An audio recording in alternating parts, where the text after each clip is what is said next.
그래서 양적 연구와 질적 연구에서 연구 설계의 차이를 살펴보면 양적 연구는 인과관계를 확립하는 것에 관심을 주로 두고 있고, 질적 연구는 어떤 자연적인 상황에서의 현상을 설명하는 것에 목적을 두고 있습니다. 처음 시작할 때 어떤 레지던트들의 대화로부터 커리어 디시전에 영향을 미치는 여러 가지 요인들을 알아내려고 했다는 저자의 경험을 쓰고 있는데, 이 커리어 디시전이라는 자연 상태에서의 현상을 이해하는데 질적 연구는 관심이 있다고 보면 이게 이런 차이가 있겠습니다.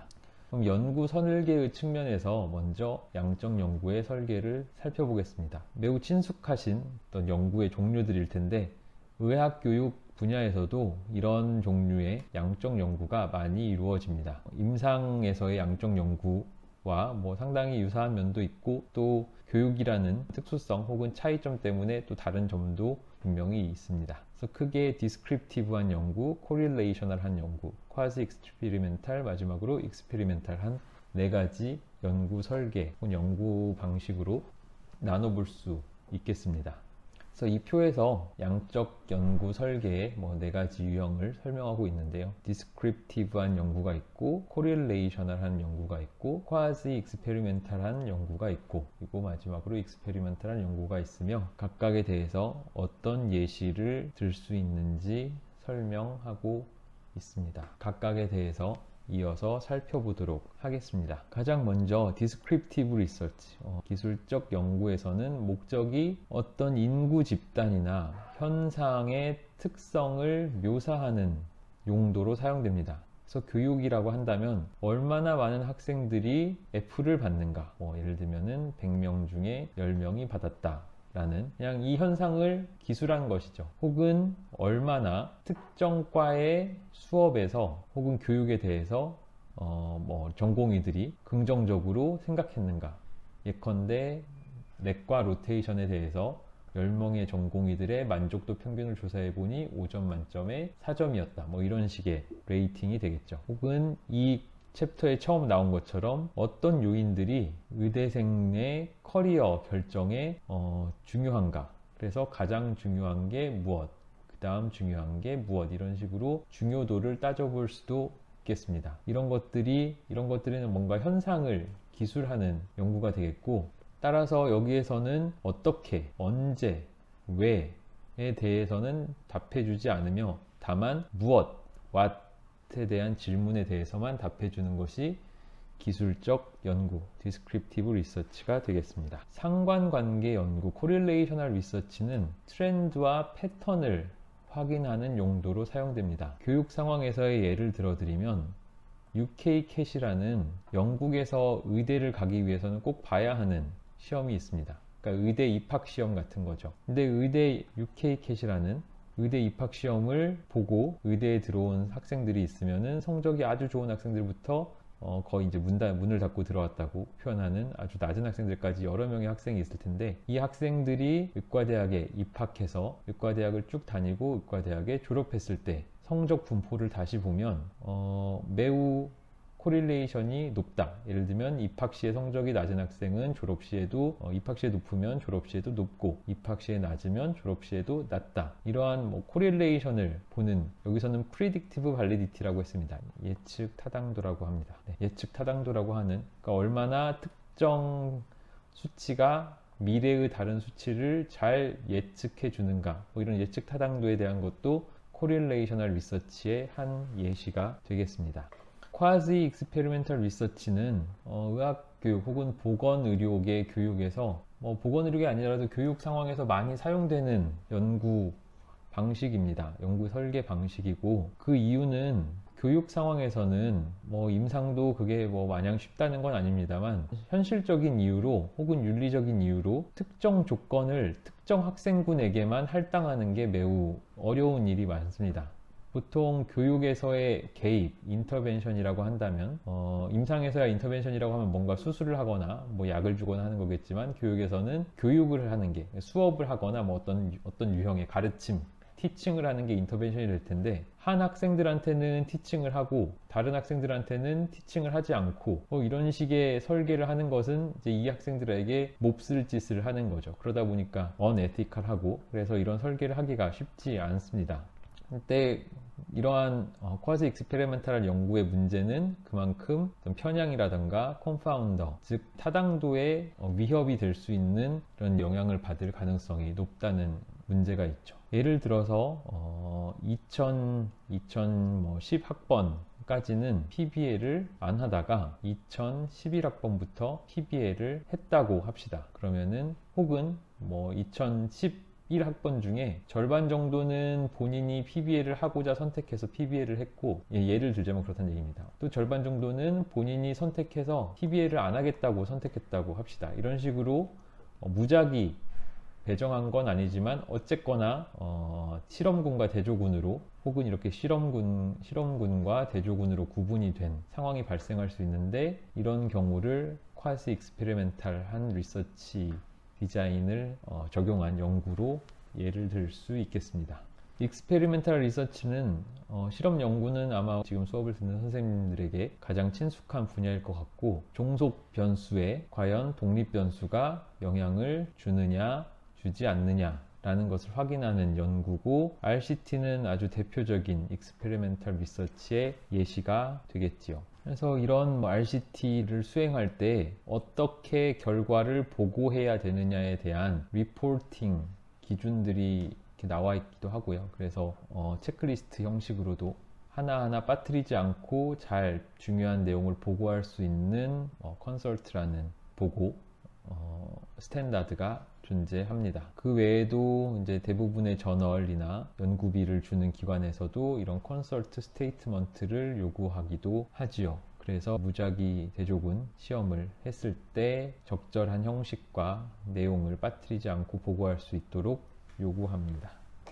그에 비해서 RCT, 즉 익스페리멘탈 디자인에 대해서는 이런 명확한 컨설트라는 것과 같은 가이드가 있었지만, 다른 연구, 예를 들면 디스크립티브한 연구나 코릴레이셔널 연구나 혹은 쿼지 익스페리멘탈한 연구에 대해서는 그만큼 뭔가 명확한 가이드가 있진 않지만, 그럼에도 불구하고 일반적으로 어떤 연구를 함에 있어서 이센셜 컴포넌트는 무엇인가에 대한 가이드는 있습니다. 그래서 그런 것들은 이런 부분을 참고하실 수 있겠습니다. 양적 연구 설계에서 아주 중요한 것 중에 하나가 사전에 계획이 충분히 되어 있어야 한다는 것입니다. 그래서 prescriptiveness, 그러니까 처방적이라고 이제 번역을 해야 될지 모르겠는데, 뭔가 처방한 대로 해야 된다는 거죠. 미리 사전 계획을 일종의 처방이라고 한다면 그 사전에 계획된 대로 따라야 한다라는 의미입니다. 그래서 연구의 모든 측면이 아주 신중하게 사전에 설계되어야 됩니다. 자료가 수집되기 전에 설계되어야 되고, 그래서 각각의 세세한 부분이 미리 작업이 되어서 연구 설계는 어떻고, 참여자는 어떻고, 자료는 어떤 도구로 수집할 것이며, 어떤 절차에 따라 수집하고, 어떤 절차에 따라 어떤 방식으로 분석할 것인지를 사전에 충분히 아주 상세하게 계획을, 물론 원칙적으로 그렇다고 해도 현실적으로 다 그러진 않겠습니다만, 이런 것들을 세워놔야 하는 것이 양적 연구 설계의 특징이라고 할 수 있겠습니다. 그래서 양적 연구 설계를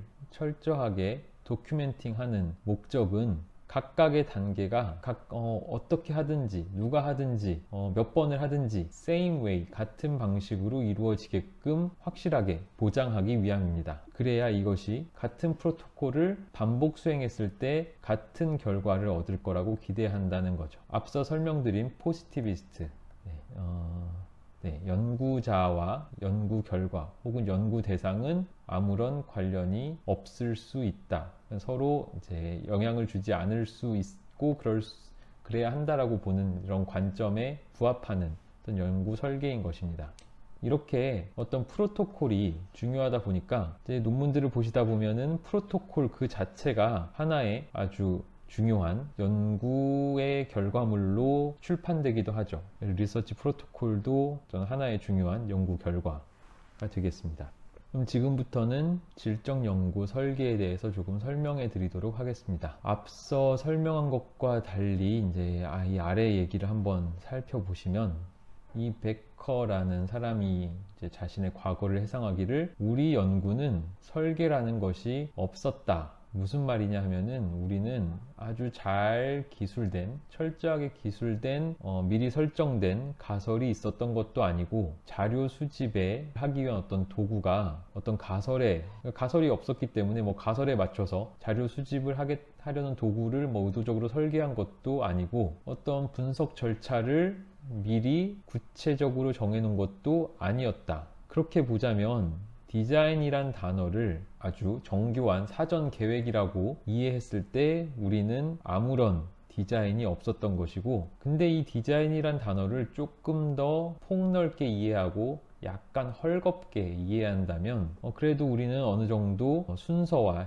체계와 일관성이 있었기 때문에 우리 연구는 디자인이란 것을 갖추고 있다고 말할 수도 있다. 그래서 우리는 이러한 측면으로 봤을 때 이것이 우리의 문제를 바라보는 우리 나름의 독창적인 관점을 묘사했다고 볼 수 있다라고 말합니다.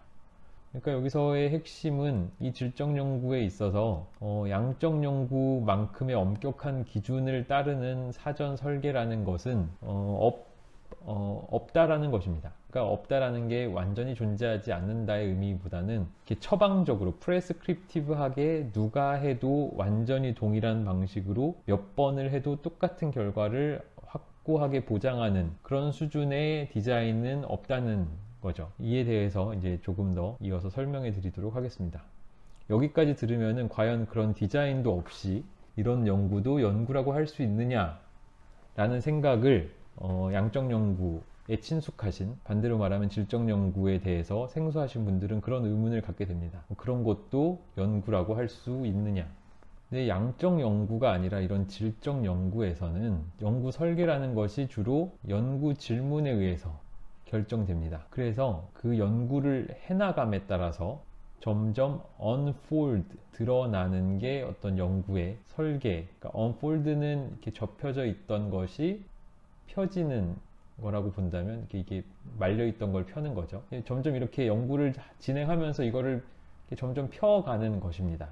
그래서 연구 설계라는 것이 아주 리플렉시브한 프로세스인데, 이제 리플렉션이라는 단어는 혹시 아신다면 성찰, 그러니까 자기를 성찰하고 돌아보고 나의 행동과 생각을 또 반성하고 반추하고 이런 것을 리플렉션이라고 하는데, 연구의 과정 자체가 그런 일련의 성찰 과정이 되는 것입니다. 그래서 연구의 모든 단계에 있어서 리플렉시브한 프로세스가 작동하게 됩니다. 리플렉시브하다는 것은 아주 신중하게 생각을 많이 하는데, 뭐에 대해서 하냐면은 연구에 대한 결정에 있어서 어떤 것들이 영향을 주고 있느냐에 대해서 계속 생각을 하고 검토해 나가는 것이죠. 또한 연구 자료, 수집된 자료, 뭐 인터뷰라고 한다면은 인터뷰 자료를 해석하고 분석함에 있어서 무엇이 이 해석과 분석에 영향을 미치고 있는지 끊임없이 스스로 돌아보는 것이 이 리플렉시브한 과정의 특성입니다. 그래서 양질적 연구를 할 때는 자료를 수집하고 분석하고 이론을 개발하고 수정하고 연구 질문을 다듬고 리포커싱, 재초점하는 것들이 한 번에 사전에 결정되고 끝난다기보다는 아주 동시에 이 여러 가지 활동이 동시다발적으로 일어나게 됩니다. 그 말은 이것들이 서로 상호 영향을 준다라는 의미입니다. 그래서 질적 연구에서 연구자는 연구를 진행하는 도중에 끊임없이 수집하면서 분석하고 자신의 이론을 개발하면서 다듬고 연구의 초점을 더 정교화하고 또 다른 초점으로 조정해가는 작업을 끊임없이 수행하게 됩니다.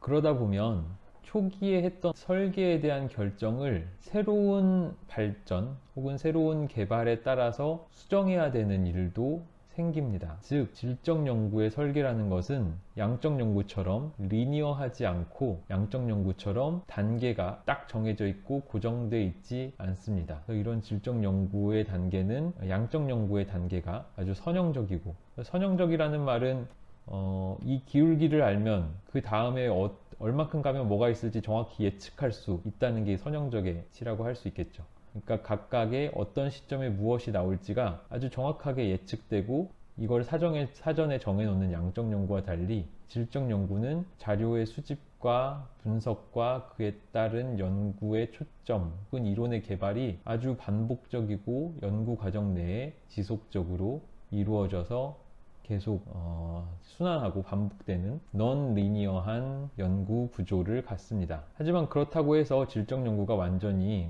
무작위로 아무렇게나 혹은 연구자가 하고 싶은 대로 막 해도 되는 것은 아닙니다. 그래서 이 차이는 a matter of degree, 그러니까 어떤 정도의 차이이지 질적 연구의 프로젝트도 역시나 일정 정도의 사전에 구조화된 것이 있고 리서치 프로토콜이라고 해당하는, 그러니까 양적 연구의 리서치 프로토콜이라고 부를 수 있는 뭔가 사전에 구조화된 것이 분명히 있습니다. 그래서 예를 들면은 연구자가 무엇을 목적하고 무엇을 목표하는지도 사전에 어느 정도는 결정해 놓고요. 왜 이 연구 주제가 중요한지에 대해서도 당연히 사전에 생각해 보며 어떻게 이론적 근거는 무엇이고 어떤 설계 방법 분석을 할지에 대해서도 아주 한 단계를 디테일하고 정확하게 사전에 정해놓지 않는다 뿐이지 어느 정도는 이에 대한 계획을 다 가지고 출발합니다. 그러나 일반적으로 말해서 양적 연구와 달리 질적 연구는 분명히 덜 고정된, less fixed 된 특징이 있고 그러나 이것은 여전히 연구 프로세스에 있어서 중요한 부분이 됩니다.